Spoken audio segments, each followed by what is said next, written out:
topic today is on whether college athletes should be getting paid or should they not get paid. I believe they should get paid because the institutions and the NCAA gain a lot of money from the athletes.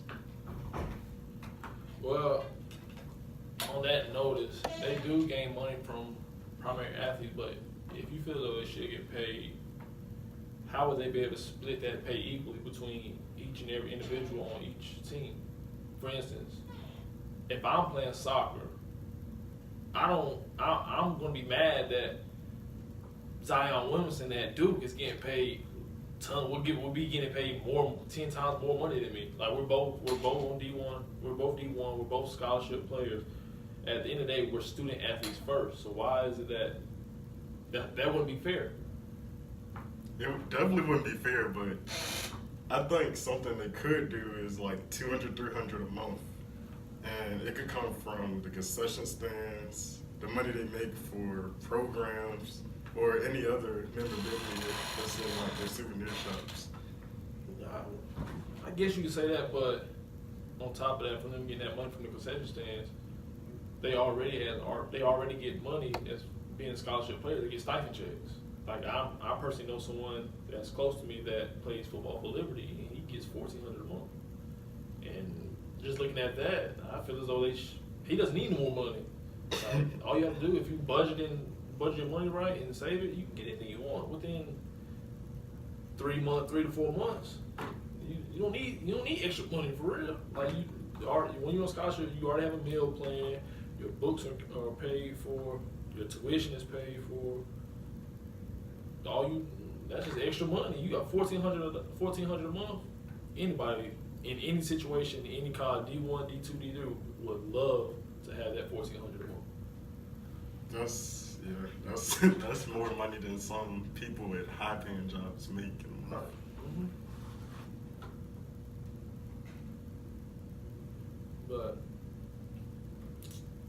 you know, this topic is going to occur every day. This is a trending topic when it comes to D1 athletes and scholarship athletes or whatever. I honestly don't think. I think they shouldn't get paid, but at the same time, I honestly think nothing will ever change to the point where they will allow the athletes to get paid. I think it would cause so much commotion. Just like you feel as though people are not against them getting paid, but the moment that they start paying these athletes, more stuff's going to start coming up. It was like a lose-lose situation regardless of whether they get paid or not. And I think that's one of the reasons why they haven't made the rule change of letting athletes get paid on top of what they're already getting as far as stipend checks. I definitely understand it. What do you think about like recruiting violations that take place and the legal benefits? You think if they got paid that would never take place? In a way, I think it still would take place. I think those coaches will find a way to pay those athletes more money just to get them to their school. And on top of that, with the paying part, I feel as though these athletes, these tier 1 athletes, will lose focus of why they're really in school. They will look at school just as a way of getting money, when really they're students first, athletes second. So their main focus should be getting their education before they go out in the real world. That's what college is for. And them coming into college just to get paid, it's going to mess up sports. It's going to mess up sports. It's going to mess up the school period. A lot of student athletes will feel as though I want to go to college just to get this money because I know I'm not ready for the professional level. Yeah. I've actually been seeing like a few leagues get made in basketball and baseball where in case the player coming out of high school doesn't want to go to the pro level, doesn't want to go to college, they can still go play pro ball. They make, not great amount of money, but they make decent amount of money to live on.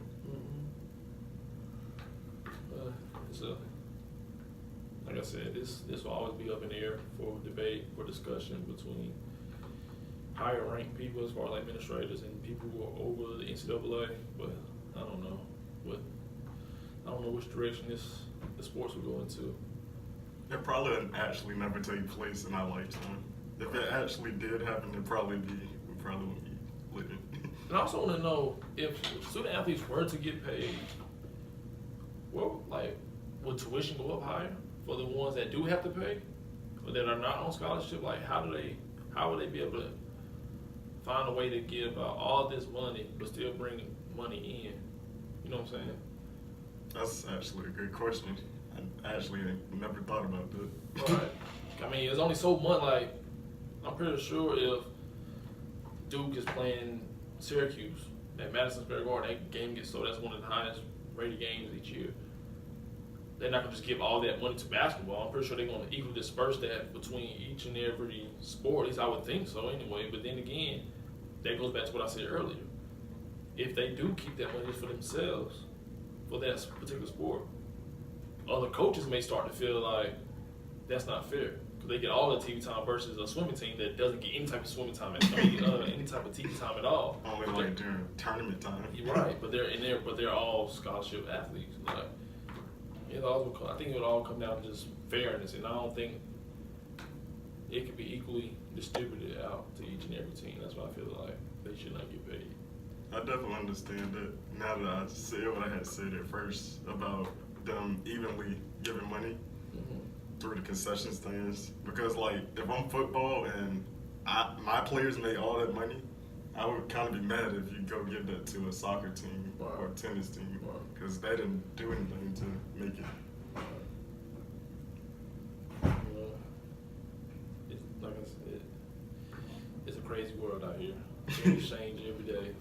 I could wake up tomorrow morning and that rule just popped up like athletes are going to get paid.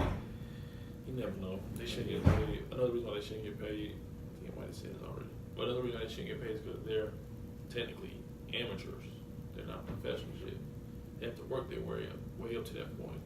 And I think on top of this, with our debate, I think what has in a way sort of helped this to your point as far as them being able to get paid is the reason why they allow, for instance, college players that only have to stay in college for 1 year. And for football, I believe it's 3. Yeah, 3 years. And for baseball, you only have to go to college. You can go straight into the major leagues. Like, I think that's their way of trying to, you know what I'm saying, help those who may be really in need of money, but that can also play at a high level early in their career.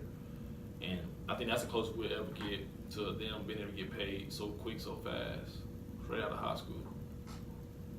Yeah, then you got like some of those high recruit basketball players, like Brandon Jennings did it, and Emmanuel Mudiay did it also, where they went straight to overseas from high school, and then came to the NBA. I'm actually shocked that doesn't happen more. I feel like a lot of players should do that. They probably feel as though they don't want to go overseas just because it's a whole different culture. They're not. It's like, I mean, personally, I wouldn't want to go overseas straight out of high school because I'm like, I don't know what to do. Like, coming out of high school, not too many people are that mature enough to know how to live on their own. They just be on their own and do everything for themselves. Like, at that point, you still asking mom and dad for money. So, let alone you go overseas and just be by yourself. It's like, what do I do? Yeah, definitely would have to be in a great situation. Right. My name is Timothy Henry. And I'm Deondre Branch. I hope y'all enjoyed the podcast. Mamba out.